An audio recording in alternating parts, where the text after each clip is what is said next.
Now that we have pretty much completed our single track bridge across the river and the 3 tracks, move on to the double track bridge. The original Atlas track plans called for taking 2 of these, cutting the ends off, gluing them together to span across the double track bridges, but I think they look a bit too toy-like, and they're also obtrusive. They get in the way because it's really tight under here. So what I'm working with is a poster board that you use for projects and science projects, presentations, things like that. You get the dimensions here, mark it off, the dimensions on the end, the slope, and supports for the inside. Take some of my 1/2-inch foam board, cut these up, and cut it to 45, wind up making a little replacement trestle. Next thing we want to do is go ahead and scribe the bricks on here, and I started doing that on this. It's quite simple. Just take a straight edge, a pencil, small screwdriver.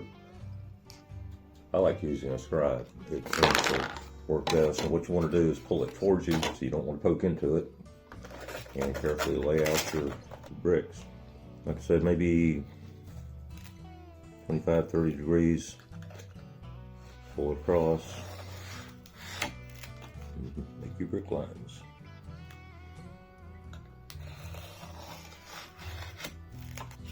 One thing I forgot to mention. This one is a bit rough. So I'm going to fill that in with some this is lightweight speckling. Basically just put it in the cracks and smooth it off and let it dry, and it carves out just about the same as the poster board does, so it works really well. It doesn't take very much. What I like to do is I come around the corners is to try and make it look like the bricks are continuous. And you'll have a short brick here, so it's long on that side. Long brick here, so the short end of it is over here. So you reference that as you go. Here's the bottom row is short, well it's long on this side, so it'll be short here.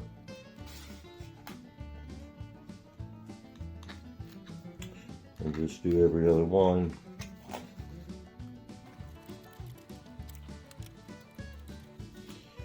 I like to put a base coat of cool concrete and then do some weathering with some pale gray. This Castle chalk I like a lot also, and just kind of different. This is French gray. I like that. That gives a kind of a bluish, almost to me, almost bluish gray. But first thing I need to do is paint concrete, cool concrete. Let that dry, and then do some weathering on it.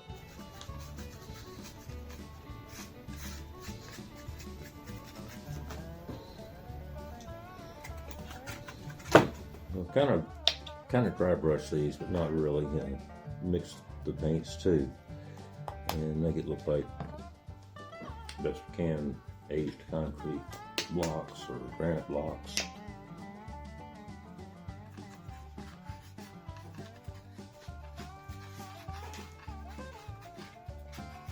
Now this is where the magic sometimes happens. You have India ink and alcohol for a wash. Bring out the highlights. Really be sure your acrylic's dry. Be a little careful with this because it will take the paint right off. Make it peel, make it wash, make it blood right off there. So just a warning.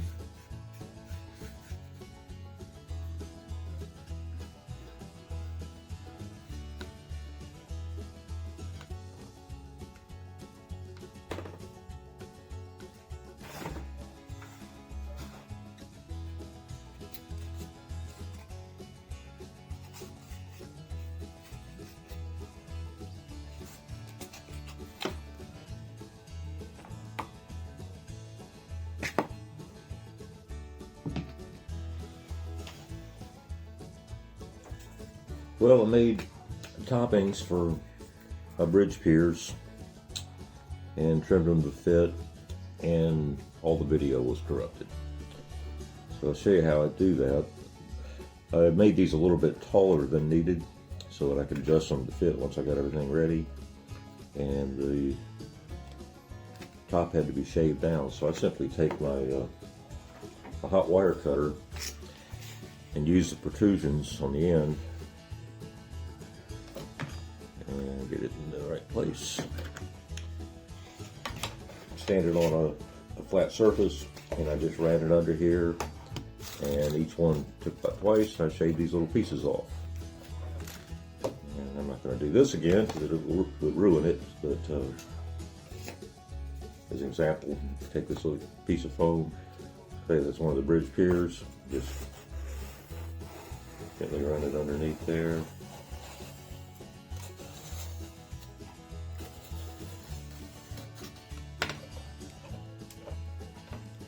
And it removes that little layer off the bottom and reduces the height. After some measuring and leveling and fitting and shimming and trying to get everything straight and true, I'm ready to test fit our piers, which we also did a little weathering on, so dry brushing with some light gray and cinders and rust and stuff streaming down. So let's see if we can get these fit in here.